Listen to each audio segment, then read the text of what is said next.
Hi, Random Crafty X here. This is Barb. One of the things that I've been saying I will do is try to find different ways to help you embellish the front of your cards. And we're going to combine two things today with some comments. One of which is to buy the embellishments in a pack. The other which is to use stamps. Okay, both very common. And so let's just jump right in here and get started. Let me kind of clear space here. All right, purchasing embellishment pieces. I picked this up. It's Paper Studio. And when you look at this, you see that there is a packet that I bought on sale. And it's full of all these embellishment pieces, okay? And they come in various sizes in this particular pack. Let me move my basic plan off of here so we can see. For example, this one is big enough that you can put it on a background. You could just basically even put this right on the front of a card and call it done, okay? Some of them are cute little things. Here you've got some little hearts. Okay. We've got, I didn't see that earlier. That's little furniture. Oh, look, there's some little butterflies, little dresses. Oh, this is kind of what I was looking for. Here you've got the little mushrooms. Okay. It looks to me like there are two of each of these. You've got some little animals. So you could do a lot with these. And as I have said, with any kind of pack that you pre-purchase like this, there's a likelihood that you may end up with stuff that you don't use. Like I don't make anything that's like tags, but you could lay that on the front of a card and it would look all right. So if you don't have access to a machine like a die cutter, or you don't have stamps, and you don't want to print something out and fussy cut it, a packet like this can come in handy. Another way that you see these is if you buy certain paper packs.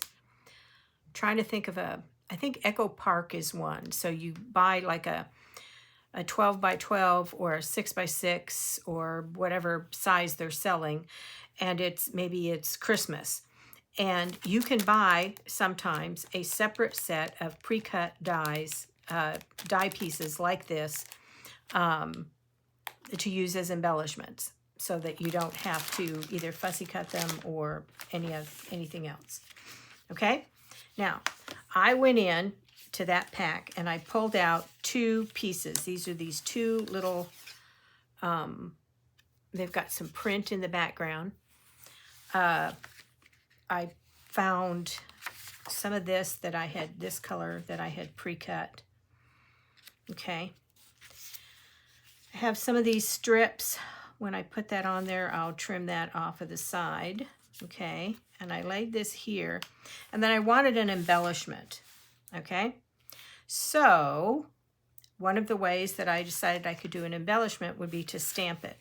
So I practice stamped to make sure that my stamp was still in good shape. All right. I got this particular stamp. I think it was out of my, yeah, it was. I had a whole bunch of, I did Stamp Joy, virtual Stamp Joy in 2025. And so I got a whole bunch of stuff that goes with that. And so there's all these stamps. These are the red rubber ones, the thick ones that you see. And then, I don't know if I have any handy. There are also, the other thing that's really popular are the clear acrylic. Let me grab one. Doesn't really matter what it is. This is a big one, but see how they're clear, okay? And they work the same, all right? The stampy part is on the other side of this. Okay, I haven't even opened this one. It was a free gift, and that was nice, but I didn't really have much need for it. Okay, so let's talk about then how I would put this stamp clear these things out of the way. On the front of this card and get it to go where I want it to go. There are two ways that people do this. One is to use a stamping platform block like this. You line the stamp up, put it on here with the sticky part on there, okay?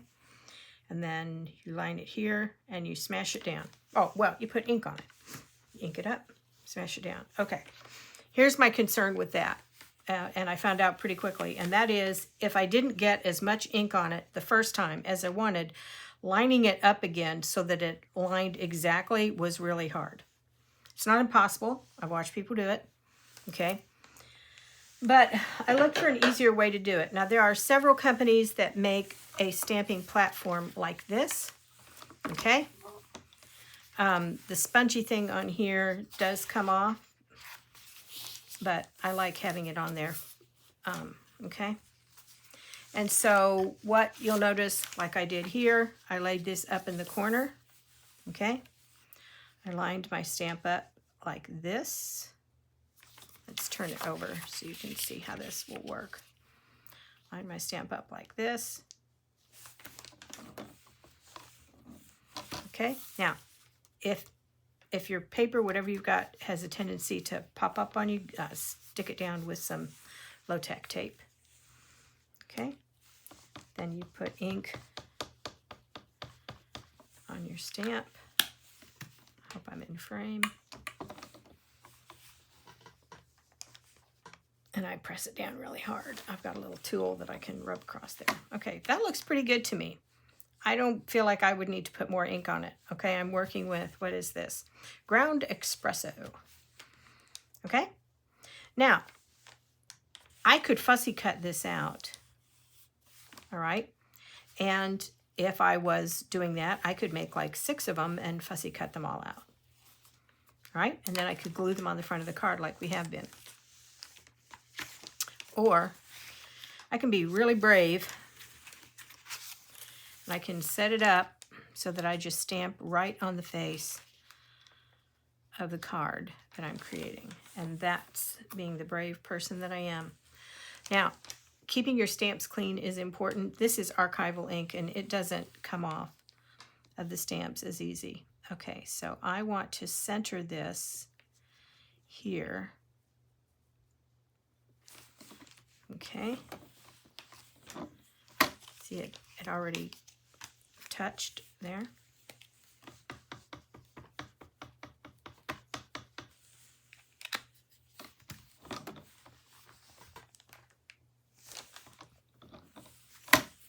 Okay, I'm going to ink that one more time. I noticed the ink is soaking into that particular paper. I had these this paper pre-cut. I have a tendency to do that. Okay, so it kind of got a little thicker. Okay. And then we can do the next one.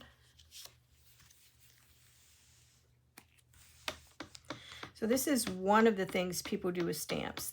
They use it to create their sentiments.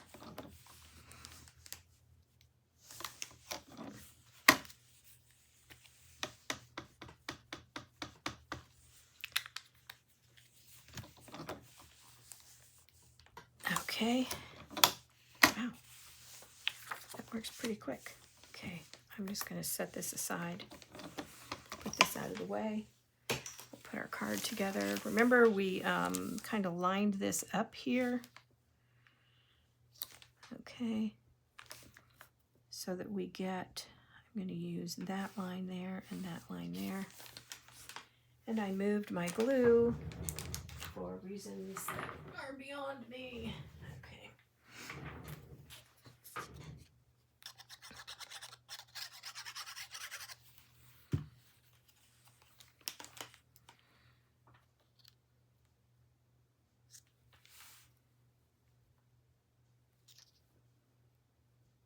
And just a little bit of wiggle room. Press that down, trim off just that little smidge there.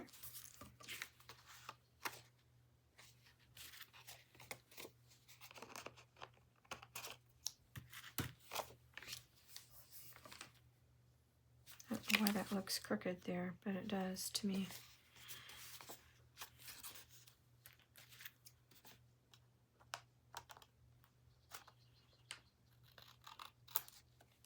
Yeah, that's better. Okay, this is kind of thick. When I first picked it up, I thought it was one, and it turned out there were two of them there. Okay, and eyeball this.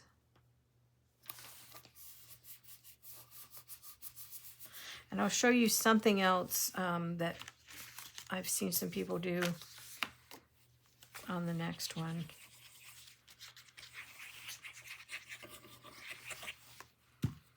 Okay. This is the, pretty sure this is the 4 1/8 by 5 3/8 piece. Because there's just a little bit of an edge around there. Can I tell from this? Yeah, it's 4 1/8. Okay. All right, so there's one. Okay. And I pulled these black strips out of my scrap bag.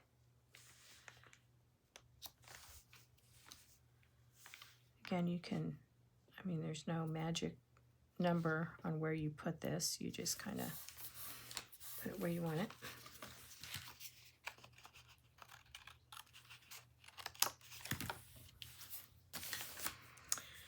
Okay, and let me grab, I'm going to grab this out of the trash. And as I have said, I don't know if I've said that recently, but if you don't dig around in your trash from time to time, you're not, to pull something out, you're not really crafting as far as I'm concerned. Okay, because you have a layer there, it can make this look a little uneven. And so what sometimes people will do is to make it a little more even.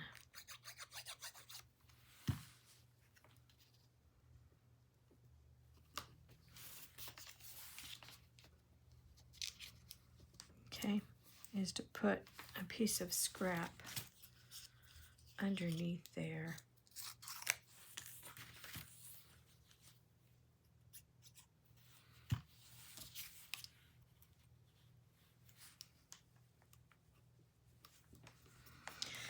There is some double-sided tape that is sold that you can do that with. It kind of they call it popping something up.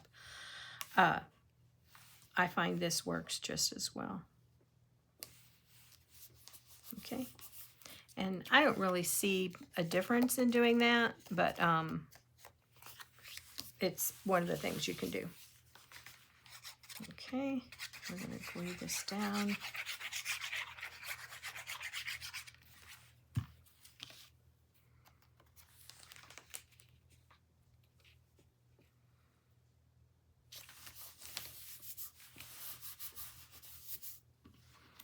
Okay, and that's pretty simple.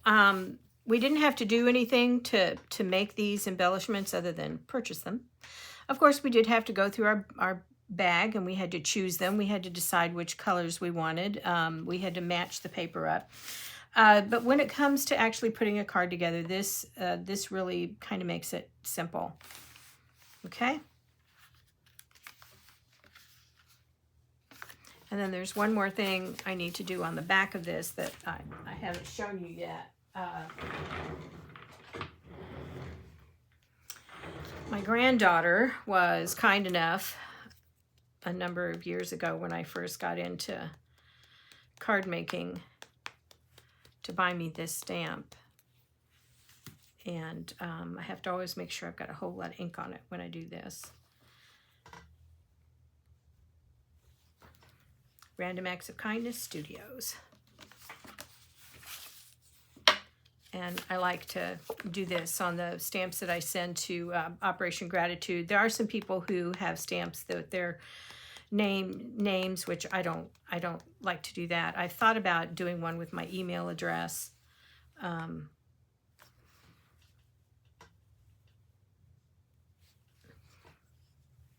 I always kind of like the anonymity of it.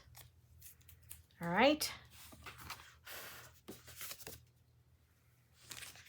And this is that, this is the 110-pound cover paper that is really a little stiffer than what I normally like to use, but it works okay for this. All right, 2 more cards done. I'm gonna pause the video here, and I'm gonna get something else out to show you that you can do with stamping.